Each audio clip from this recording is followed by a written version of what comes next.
تو ابا باپ جو ہے نا، جو عزت دار باپ ہوتا ہے، بیٹیاں جب جوان ہو جاتی ہیں تو اس کو سب سے پہلے فکر اپنی بیٹی کے گھر بسانے کی ہوتی ہے، ڈاکٹر یا انجینئر بنانے کی نہیں ہوتی. سب سے پہلے اس کی فکر کیا ہے کہ بچیوں کا گھر بسے. اور میں بار بار کہتا رہتا ہوں، نکاح تعلیم میں رکاوٹ نہیں ہے. ڈاکٹر بنانا ہے، شادی کر کے اپنی بیوی کو خود ہی بنا دو. باپ کی ذمہ داری نہیں ہے کہ بچی کو انجینئر یا ڈاکٹر بنائے یا پی ایچ ڈی کروائے، کیونکہ باپ کا اس بیٹی سے براہ راست مفاد نہیں ہے. ڈاکٹر بنے گی، فائدہ سسرال اٹھائے گا. کیوں باپوں پہ اتنی ذمہ داریاں ڈالتے ہو؟ کیوں عذاب کیوں بنا رہے ہو بیٹی کی پیدائش کو؟ ہم روزے اس لیے رکھتے ہیں کہ اللہ نے حکم دیا، تو اللہ ہی نے یہ بھی حکم دیا ہے کہ باپ پر بیٹی کی ذمہ داری صرف بلوغت تک ہے. بلوغت کے بعد کس کی ذمہ داری ہے؟ سسرال کی ہے. کیونکہ بیٹی کا سارا مفاد سسرال سے وابستہ ہوتا ہے، اور سسرال کا سارا مفاد اس بیٹی سے وابستہ ہوتا ہے. کیسے کیسے بے شرم لوگ دنیا میں پائے جاتے ہیں. باپ شادی نہیں کر رہا، بیٹی رشتہ آ رہا ہے، وہ نکاح نہیں کر رہا. کیوں؟ اس لیے نہیں کر رہا کہ بچی ابھی میڈیکل کالج میں پڑھ رہی ہے.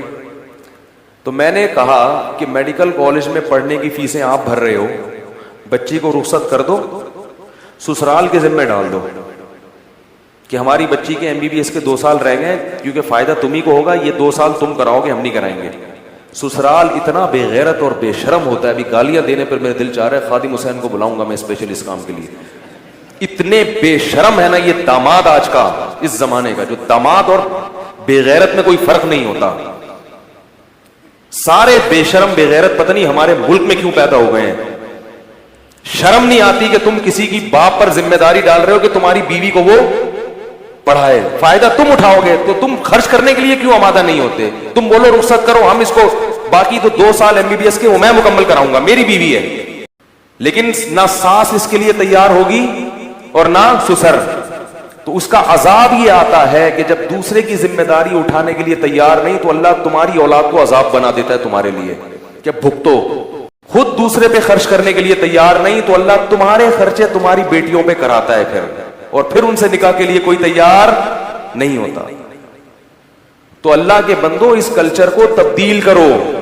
دیکھو صحیح بخاری کی حدیث ہے، رسول اللہ صلی اللہ علیہ وسلم نے صحابی کا نکاح کرایا صحابیہ سے. کس بات پر؟ کہ تمہیں جتنا قرآن یاد ہے تم اس کو بھی سکھا دینا. ان صحابیہ نہیں تھوڑی کہ ایکچولی ابھی تو میں حفظ کر لوں گی، حافظہ عالم بن سکتی ہوں، شادی کے بعد تو اتنے مسائل ہیں، کہاں پڑھا جاتا ہے، کہاں، وہ تو بھائی پہلے ہی پڑھ لو. نہ بھائی، یہ پڑھا دیں گے تمہیں، کچھ بھی نہیں ہوتا. اتنا مسلط نہیں کرنا چاہیے، سب کچھ ہو جاتا ہے نکاح کے بعد بھی. میں نے جو تعلیم حقیقت میں حاصل کی ہے نا، پڑھائی، وہ شادی کے بعد کی ہے. شادی سے پہلے تو ہم بھی، وہ ایک گٹر کا ڈھکن تھا ہمارے محلے میں، وہاں جا کے بیٹھ جاتے تھے سارے ہمارے چھڑے چھاٹ اپنے غم آ کے شیئر کرتے تھے وہاں بیٹھ کے. صحیح، کچھ بھی نہیں ہوتا. 10 بچے ہوں، 12 بچے ہوں، کچھ بھی. ان چیزوں کو ہم نے مسلط کر لیا ہے. بالکل ویسے ہی لائف ہوتی ہے، اور اچھی لائف ہو جاتی ہے، سارے اور اچھی ایکٹیویٹیز ہوتی ہیں اس کی. اور اگر اپنے آپ کو ان ذمہ داریوں سے دور بھگاؤ گے تو اللہ آپ کو غلط چیزوں میں ڈال دے گا. تو اس لیے دوسروں کی بیٹیوں سے شادی کرو اور پھر اپنے خرچے پہ ان کو PhD کراؤ. کیا کرو اپنے خرچے پہ؟ یہ نہیں کہا کرو ہمیں ڈاکٹر چاہیے. نہ ہم ایسے بے شرم نہیں ہیں کہ کسی کے باپ کی کمائی ہم کھائیں، ہم ڈاکٹر بنائیں گے. بہت مشکل ہے یار. ابھی میں شکر کرے میں بھی تھوڑا سا اپنے آپ پر میں نے قابو کیا ہے، ورنہ یہ ٹاپک جب آتا ہے نا تو جو لوگوں کے حالات نظر آ رہے ہیں، ایک چیز اللہ سے مانگنی چاہیے، اے اللہ بے غیرت بننے سے پہلے ہمیں دنیا سے اٹھا لے. غیرت نہیں ہے، خدا کی قسم دلائل کے انبار لگا دو، باتیں سمجھ میں نہیں آئیں گی. اگر غیرت نہیں ہے نا تو جو مرضی کر لو. پھر وہ ایک انگریز عورت آئی تھی نا ہمارے یہاں، میں نے بتایا تھا فرانس سے، مثال تو بےہودہ ہے لیکن وہ بار بار اس کہہ رہی تھی اسلام میں یہ یعنی بدفعلی مردوں سے حرام کیوں ہے. یعنی اگر کوئی عورت سے نکاح کرنا چاہتی ہے، مرد سے شادی کرنا ہے تو حرام کیوں؟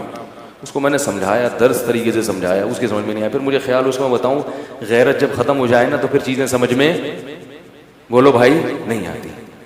یہ گندا عمل ہے. آپ بھنگی کو سمجھاؤ کہ یہ گٹر ہے، بدبودار ہے، وہ کہے گا میں تو ڈبکیاں لگاتا ہوں، مجھے بڑا مزہ آتا ہے. او بھائی اس میں وہ چیز ہی حصی ختم ہو گئی ہے صفائی ستھرائی کی. اب آپ بھنگی کو بولو گوں گوبر، کہے گا اتنی میٹھی میٹھی باتیں میرے سامنے نہیں کیا کرو. وہ یہی کہے گا نا. کسی عام آدمی کے سامنے کرو گے بار بار کہہ کیا گوبر گوں کیا منہ سے وہ اچھی چیز کا نام لو. بھنگی کے سامنے جتنا گوبر کرو گے وہ خوش ہوگا کہیں کسی کا گٹر تو نہیں بند ہے, مجھے لے جاؤ یار مجھے پیسے ملیں گے. تو حقیقت ہے کہ جب اذا فاتک الحیاء فافعل ما شئت, جب حیا ختم ہو جائے تو پھر جو چاہے کرو. تو بچی بالغ ہوتے ہی اس کی شادی ہونی چاہیے, اور آگے ساری تعلیم وہ کہاں جا کے حاصل کرے گی؟